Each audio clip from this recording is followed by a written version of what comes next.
Bismillahirrahmanirrahim. Assalamualaikum warahmatullahi wabarakatuh.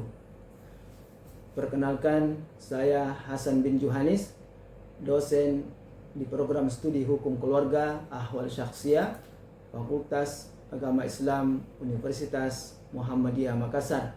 Saya mengajar sesuai dengan bidang keilmuan saya, dan salah satu mata kuliah yang saya ampu dan paparkan sekarang ini ialah mata kuliah Tarikh Tasyri' yang merupakan mata kuliah inti dan diajarkan di semester 2. Adapun deskripsi mata kuliah Tarikh Tasyri' ialah mata kuliah ini membahas sejarah perkembangan hukum Islam sejak masa Rasulullah SAW hingga era stagnasi ijtihad. Fokus kajian meliputi legislasi, sumber tasyri', ijtihad, pembentukan madhab, serta dinamika dan stagnasi pemikiran hukum, disertai analisis tokoh-tokoh Islam seperti Ibnu Hazm, Al-Ghazali, dan Ibnu Taimiyah. Adapun capaian pembelajaran mata kuliah ini ialah: 1. Mahasiswa mampu menunjukkan sikap bertakwa kepada Allah Subhanahu wa Ta'ala serta menerapkan nilai-nilai moral dan etika keislaman dalam memahami perkembangan sejarah hukum Islam dan aplikasinya dalam konteks hukum keluarga. 2. Mahasiswa mampu menjelaskan fase-fase perkembangan hukum Islam serta menganalisis kontribusi ulama dan madhab terhadap pembentukan hukum keluarga Islam di berbagai era. 3.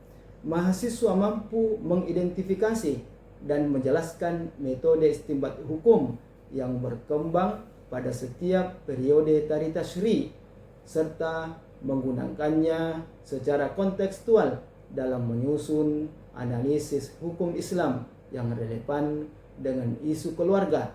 4. Mahasiswa mampu mengkaji dinamika sosial politik yang mempengaruhi perkembangan hukum Islam dari masa klasik hingga kontemporer dan merefleksikannya dalam bentuk saran hukum yang kontekstual dan aktual. Selanjutnya, metode pembelajaran pada mata kuliah ini dilakukan dengan ceramah, diskusi, studi kasus atau analisis teks, dan tanya jawab atau refleksi yang mengevaluasi pemahaman dan memberi ruang klarifikasi. Kemudian bentuk kuliah dilakukan dengan blended learning, yaitu perpaduan antara pembelajaran luring atau tatap muka secara langsung di kelas dan pembelajaran daring atau online melalui platform Zoom, Google Meet, dan LMS. Kemudian untuk mencapai hasil yang lebih optimal, maka didukung dengan media pembelajaran, yaitu laptop, TV layar lebar atau LCD, whiteboard, PPT, modul pembelajaran, video pembelajaran, dan RPS. Adapun materi pembelajaran mata kuliah ini ialah: 1. Kontrak perkuliahan. 2. Dasar-dasar teori yang mencakup definisi, prinsip, dan manfaat Tarikh Tasyri'. Kemudian yang ketiga, Tarikh Tasyri' pada periode Rasulullah SAW. Kemudian Tarikh Tasyri' pada periode Khulafaur Rasyidin. Kemudian selanjutnya Tarikh Tasyri' pada periode Tabi'in. Kemudian Tarikh Tasyri' pada periode terbentuknya madhab fikih dan kodifikasi hadis. Kemudian faktor perkembangan dan dinamika madhab. Kemudian selanjutnya Tarikh Tasyri' pada masa stagnasi ijtihad. Kemudian yang terakhir, Tarikh Tasyri' pada periode munculnya tokoh-tokoh Islam yang kritis dan pembaharu. Selanjutnya, kriteria penilaian terfokus pada 4 aspek. Aspek pertama, aspek absensi 10%, kemudian aspek activity completion 5%, kemudian aspek formative assessment, jenisnya quiz 5%, jenisnya tugas 1 5%, dan jenisnya tugas lain 5%. Kemudian aspek summative assessment, jenisnya tugas proyek 20%, ujian tengah semester 25%, dan ujian akhir semester 25%. Berikut saya sampaikan materi kuliah untuk pertemuan ketiga dengan topik Tari Tasyri' pada periode Rasulullah Sallallahu Alaihi Wasallam. Assalamualaikum. Waalaikumsalam warahmatullahi wabarakatuh. Apa kabar semuanya? Alhamdulillah. Sehat ya? Alhamdulillah. Pelajaran kita pada kesempatan ini adalah Tari Tasyri'. Ini sekarang sudah pada pertemuan ketiga. Saya pikir karena pertemuan ketiga, jadi memang sudah ada pelajaran sebelumnya. Sebelum kita memulai pelajaran kita pada hari ini, kita ingin berefleksi dulu, mengetahui sejauh mana pengetahuan, pendalaman Anda semuanya. Saya bertanya ya. Pertanyaan pertama, apa pentingnya belajar Tari Tasyri'? Ada yang bisa jawab? Silakan. Yang pertama,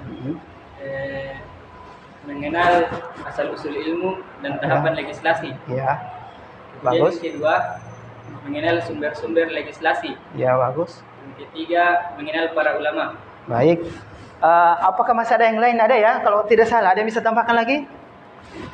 Silakan.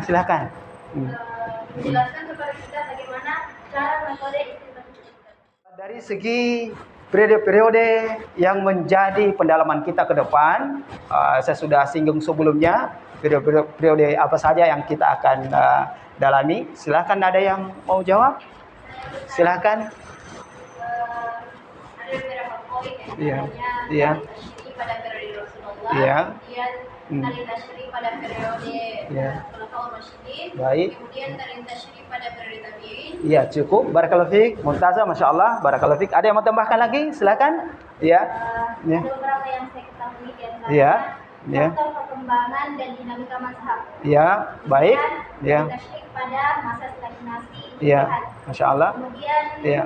tari tasyri' pada periode munculnya tokoh-tokoh Baik. Islam yang Iya. kritis dan pembaharu hingga sekarang. Baik, Anda semuanya, pada kesempatan ini kita lebih lanjut mendalami poin pada pertemuan ketiga, topiknya tentang Tari Tasyri' pada periode Rasulullah Sallallahu Alaihi Wasallam. Anda semuanya, pelajaran ini kita perlu melihat ya apa tujuan yang kita capai nanti, yaitu mengetahui fase perkembangan hukum Islam, memahami sumber legislasi Islam, mengenali karakteristik fikih di masa Rasulullah SAW, dan menyadari prinsip dasar hukum Islam. Jadi kita melihat bagaimana Rasulullah SAW menjalankan, menyampaikan syariat Islam di masa hidup beliau Rasulullah SAW. Baik, anda semuanya, harus kita lihat bahwasanya ketika masa Rasulullah SAW, sejarah perkembangan hukum itu bagaimana diterapkan oleh beliau, kita melihat dari segi karakteristiknya, ada sifat-sifatnya tersendiri. Yang pertama, kalau kita lihat ya, bahwasanya sumber hukum pada masa Rasulullah SAW itu hanya satu saja, yaitu sumber ilahi atau wahyu, yang biasa kita katakan wahyu. Baik itu bersumber daripada Al-Quran, demikian juga dari hadis Rasulullah SAW. Keduanya ini dikatakan wahyu karena bersumber dari Allah Subhanahu wa taala. Al-Quran, kalau kita lihat sendiri ya, ada ayatnya dalam surah Al-A'raf ayat 3, bisa kita lihat. Nah, kalau kita perhatikan dari perintah ayat ini, bahwasanya perintah Allah Subhanahu wa taala untuk kita mengikuti apa yang telah diturunkan kepada Nabi SAW di dalam Quran, tanpa terkecuali. Kemudian sunnah Nabi SAW, berarti tidak bisa dibedakan antara sunnah dengan Al-Quran. Keduanya itu adalah wahyu. Tidak ada kemudian mengatakan saya memilih Al-Quran saja karena itu jelas-jelas dari Allah, lalu kemudian menolak dari Nabi SAW. Keliru. Maka keduanya harus berjalan bersama. Nah, perintahnya banyak sekali dalam Al-Qur'an. Wa ma atakumur rasul fakhudhuhu. Apa yang dibawa oleh Nabi sallallahu alaihi wasallam dari Allah Subhanahu wa taala maka diambillah. Wa ma nahakum anhu fantahu. Dan apa yang dilarang juga akan harus ditinggalkan. Di ayat lain juga disebutkan ya ayyuhalladzina amanu atiullaha wa atir rasul. Secara bersamaan dalam ayat, kalau kita perhatikan dalam ayat selanjutnya itu, maka ketika kita mentaati Allah juga kita harus wajib mentaati Rasulullah SAW. Sehingga dari gambaran ini Al-Quran dan Sunnah itu tidak bisa dijauhkan satu sama lain. Karena Al-Quran Sunnah sendiri nanti kita dapatkan bahwasanya banyak sekali hukum-hukum di dalam Al-Quran itu. Sunnah Rasulullah SAW kemudian menjelaskan bagaimana ketika perintah sholat.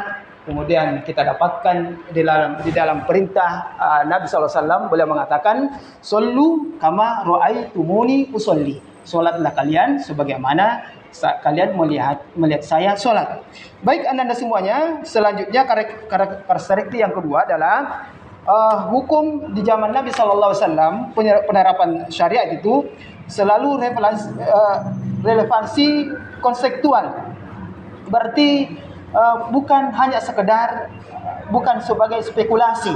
Penerapan hukum bukan seperti spekulasi atau mungkin mencocokkan atau merupakan hipotesa, tapi sesuai dengan waktu, sesuai dengan kebutuhan umat saat itu. Bisa kita dapatkan di dalam Al-Quran banyak sekali ketika Al-Quran diturunkan menjadi jawaban apa yang terjadi di kalangan sahabat, di kalangan umat ketika itu. Baik, contoh kasus misalnya tentang dalam hal ini bagaimana ketika pertanyaan apa kondisi perang, kondisi orang-orang Yahudi, bagaimana berkaitan dengan ibadah, dan banyak sekali kita dapatkan. Kemudian selanjutnya karakteristiknya tidak ada ijtihad umat selain ijtihad Nabi sallallahu alaihi wasallam. Karena harus dipahami ya bahwasanya segala yang bersumber Nabi sallallahu alaihi wasallam manakala itu sudah dipastikan kebenarannya, maka itu menjadi dalil. Maka ketika Nabi SAW masih hidup, apakah dia perkataan beliau, perbuatan beliau, atau keputusan beliau, terkadang kita dapatkan dalam sejarahnya Nabi SAW berijtihad, dan itu merupakan adalah wahyu juga. Maka sahabat yang hidup pada masa itu tidak diperbolehkan berijtihad tanpa kemudian merujuk kepada Nabi sallallahu alaihi wasallam. Contoh kasusnya misalnya tentang berkaitan dengan perang Badar. Ketika itu ada di kalangan sahabat tapi diminta oleh Nabi sallallahu alaihi wasallam untuk memberikan masukan. Namun kemudian Nabi sallallahu alaihi wasallam memilih pendapat sendiri, dan selanjutnya Nabi sallallahu alaihi wasallam diberikan petunjuk bahwasanya ketika pembagian ganimah sudah disebutkan dalam surah Anfal.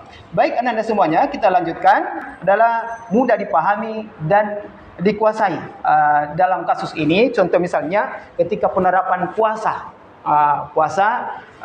di zaman dulu, ketika kita lihat itu dalam sejarahnya bagaimana para sahabat itu dengan semangat yang melakukan puasa. Di kalangan mereka itu disebutkan di beberapa riwayat ada yang berpuasa sejak mereka tidur.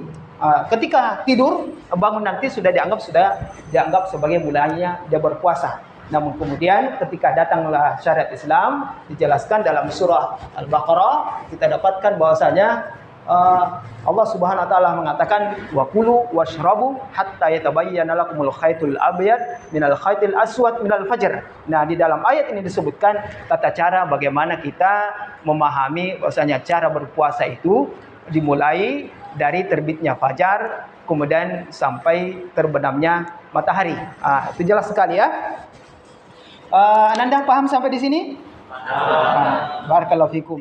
Nah, kalau kita lihat pada prinsip umum tasyri' pada saat itu, yang pertama selalu kita dapatkan kemudahan, taisir, dan kita lihat dalam sabda Nabi SAW selalu kita dengar yassiru wala tu'assiru, permudahlah dan janganlah persulit. Nah, demikian juga kita dapatkan dalam Quran, tentunya Nabi SAW memberikan penjelasan dari Al-Quran, diantaranya وَمَا جَعَلَ عَلَيْكُمْ فِي الدِّينِ مِنْ خَرَجٍ, dan Allah tidaklah menjadikan kesukaran untukmu di dalam agama. Jadi selalu kita dapatkan, apalagi berkaitan dengan puasa banyak sekali.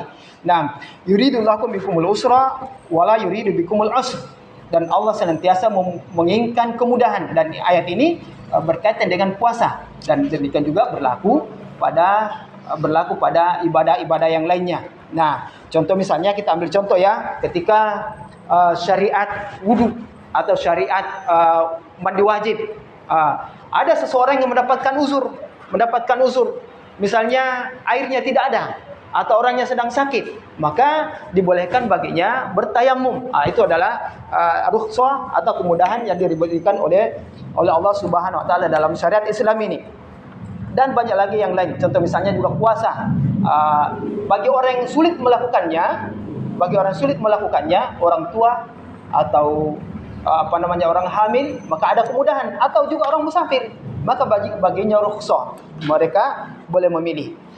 Baik, selanjutnya prinsip umum dalam tasyri' itu adalah qillat at-takalif, at-taqlilut takalif, sedikitnya pembebanan. Sebagaimana kita ketahui, kita sudah dibebankan 5 kali waktu sholat. Kita sudah dibebankan hukum-hukum lainnya, puasa, haji, dan beberapa kemudian yang lain diharamkan. Maka ketika ayat-ayat turun, maka di kalangan sahabat ada kemudian banyak bertanya. Maka turunlah ayat, ya ayyuhalladzina amanu la tas'alu an asya' in tubdalakum tasukum. Janganlah kalian banyak bertanya terhadap sesuatu atau terhadap hukum sesuatu. Jika seandainya suatu saat nampak apakah itu diwajibkan atau diharamkan, itu membuat kalian susah, itu membuat kalian sulit. Nah, maka dari ayat inilah kita bisa mengambil suatu faedah bahwa di saat sahabat dan Nabi SAW ada di antara mereka dianjurkan untuk tidak banyak bertanya tentang hukum, yang kemudian kalau hukum itu diwajibkan atau ada sesuatu yang dilarang, maka hal itu membuat susah orang-orangnya. Baik, prinsip selanjutnya adalah keselarasan tasyri' dengan kemaslahatan manusia.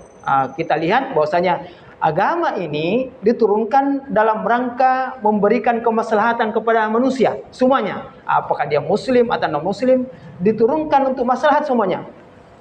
Bukan hanya sekedar umat Islam saja, tapi orang-orang yang beda agama dengan kita, tapi hidup di sekitar kalangan orang Islam, mereka juga akan mendapatkan kedamaian, mendapatkan manfaat dari syariat Islam ini. Apatah lagi kalau kita adalah orang muslim. Maka kita lihat yang selalu kita dengarkan, wa ma arsalnaka illa rahmatan lil alamin. Dan kami, wahai Muhammad, tidaklah mengutusmu, kata Allah Subhanahu wa taala, kecuali sebagai pemberi rahmat, pemberi kasih sayang kepada manusia, kepada alam semuanya. Nah, masuk di dalamnya orang muslim atau non muslim, tentunya mereka akan mendapatkan kasih sayang, mendapatkan manfaat dari ajaran Islam. Selanjutnya anda semuanya, dalam penerapan syariat Islam dikenal prinsip tadarruj dalam penerapannya. Jadi ada sedikit demi sedikit, tidak langsung diterapkan, langsung haram ya haram, langsung wajib ya wajib, tidak. Di antara contohnya khamar kita kenal bahwasanya masyarakat jahiliyah mereka kesenangannya adalah meminum khamar, baik itu di Mekah, demikian juga di Madinah. Nah, di dalam Al-Quran disebutkan yas'alunaka 'anil khamri wal maisir. Ayat pertama disebutkan ketika mereka kalangan masyarakat Madinah ketika itu bertanya kepada Nabi sallallahu alaihi wasallam, bertanya tentang hukum khamar. Apakah boleh diminum? Boleh atau harus ditinggalkan? Maka turunlah Al-Quran, yas'alunaka 'anil khamri wal maisir. Nabi SAW diperintahkan kul fihima itsmun kabir wa manafi'u linnas wa manafi'u linnas. Di dalam kedua benda ini, khamar dan judi itu ada dosa yang besar dan juga ada manfaatnya. Di dalam ayat ini belum dijelaskan apakah dia haram atau halal atau harus ditinggalkan atau boleh dilakukan di masyarakat. Tapi ayat ini hanya menyebutkan bahwasanya ada dosa besar di dalamnya. Dosa dan ada juga manfaat. Kemudian turun lagi ayat selanjutnya, ya ayyuhalladzina amanu la taqrabus shalah wa antum sukara. Wahai kalian orang-orang yang beriman, ketika kalian sedang mabuk, janganlah mendekati salat. Ketika kalian ingin melakukan sholat, janganlah ketika itu sedang mabuk. Artinya ketika mereka ingin melakukan sholat, diharapkan, diwajibkan untuk mengetahui apa yang mereka baca. Disebutkan dalam ujung ayatnya, hatta ta'alamu ma taqulun, supaya kalian tahu apa yang kalian bicarakan, kalian baca di dalam sholat kalian. Maka disinilah di dalam ayat disebutkan hanya melarang di waktu sholat saja. Di luar waktu sholat, para sahabat, masyarakat Madinah masih kembali melakukan kebiasaan mereka meminum khamar. Lalu kemudian turun lagi ayat ketiga, ya ayyuhalladzina amanu innamal khamru wal maisiru wal ansabu wal azlamu rijsun min amalis syaitan. Maka turunlah ayat ini, wahai kalian orang-orang yang beriman, sesungguhnya khamar, disebutkan dalam ayat ini khamar, sebagai pembahasan kita. Khamar merupakan rijsun min amalis syaitan, merupakan perbuatan yang dilarang, perbuatan yang keji dan dianggap sebagai perbuatan syaitan. Fajtanibuhu, maka hentikanlah, tinggalkanlah, jauhilah, la'allakum tuflihun. Maka disebutkan bagi mereka meninggalkan akan mendapatkan keberuntungan. Setelah itu, maka masyarakat Madinah, kalangan sahabat, orang-orang muslim ketika itu langsung meninggalkan, menumpahkan khamar mereka, minuman khamar mereka yang sebelumnya secara bertahap saja diterapkan, secara bertahap. Setelah disebutkan bagaimana hukumnya, tapi dijawab ada dosa di dalamnya, tapi ada manfaat. Selanjutnya Allah Subhanahu wa taala mengatakan, janganlah kalian mabuk kalau bersolat.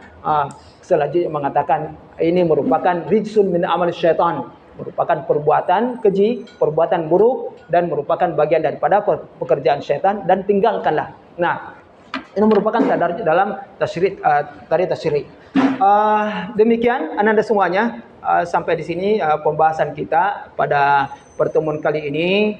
Saya berharap semuanya dipahami dengan baik. Namun apabila ada di antara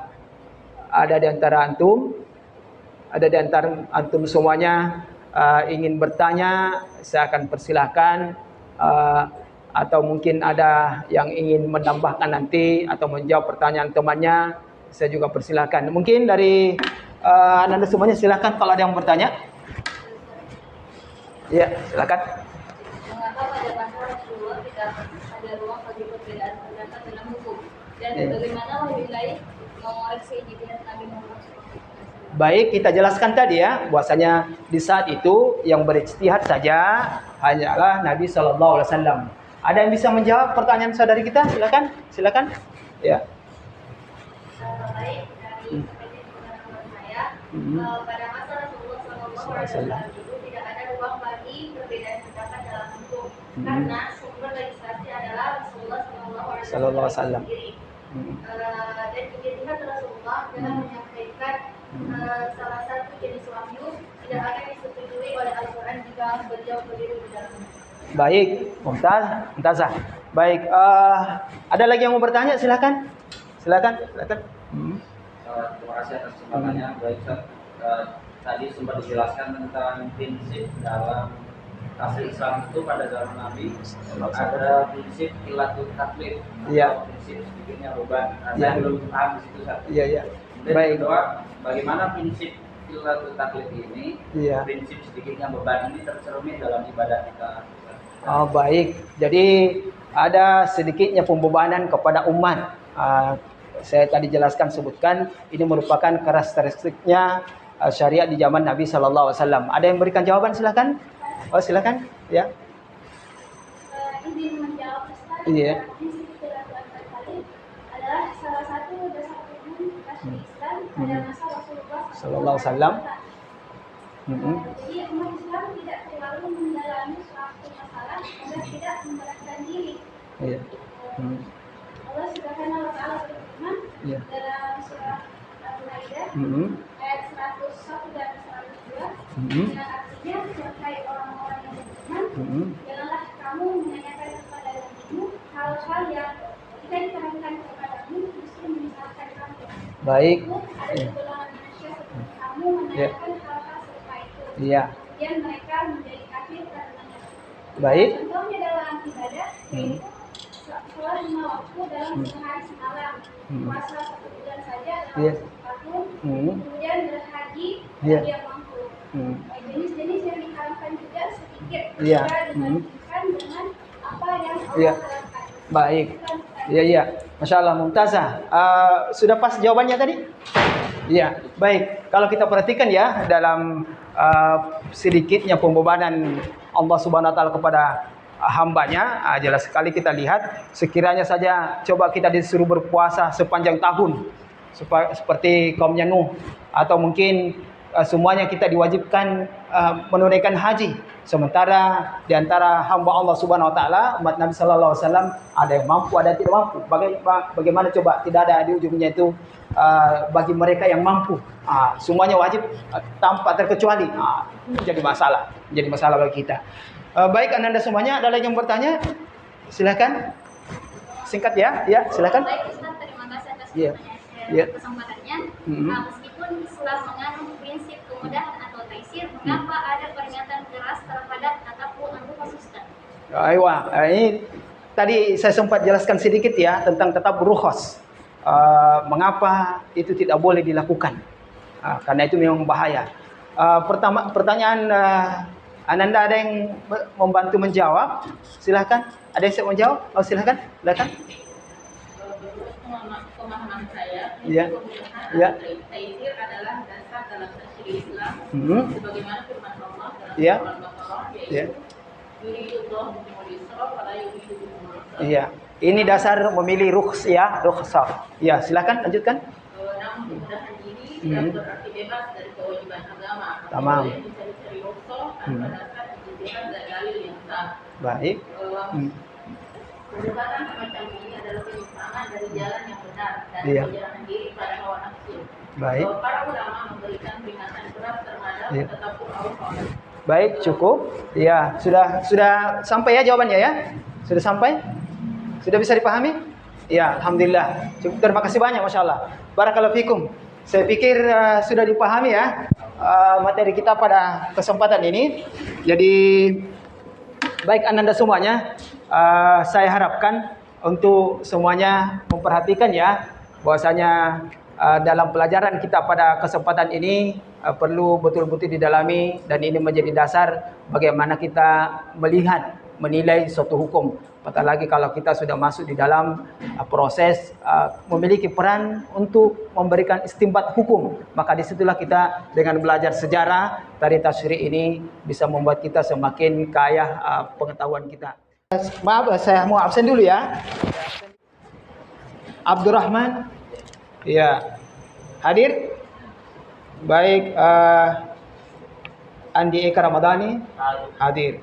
Baik, Fatih Muktasar, Ibnu Qurratu Ayun, hadir. Muhammad Fadel, hadir.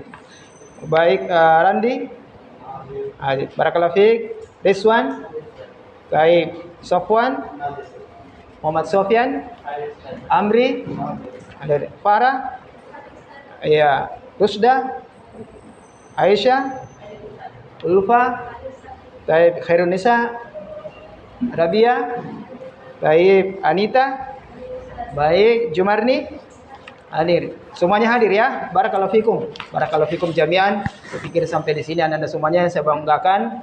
Mari kita tutup perkuliahan kita pada kesempatan ini dengan bersama-sama membaca doa kafaratul majelis.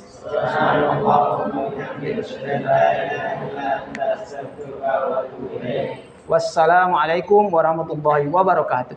Waalaikumsalam warahmatullahi wabarakatuh. Demikianlah video pembelajaran ini. Terima kasih banyak atas perhatiannya. Barakallahu fikum jami'an. Wassalamualaikum warahmatullahi wabarakatuh.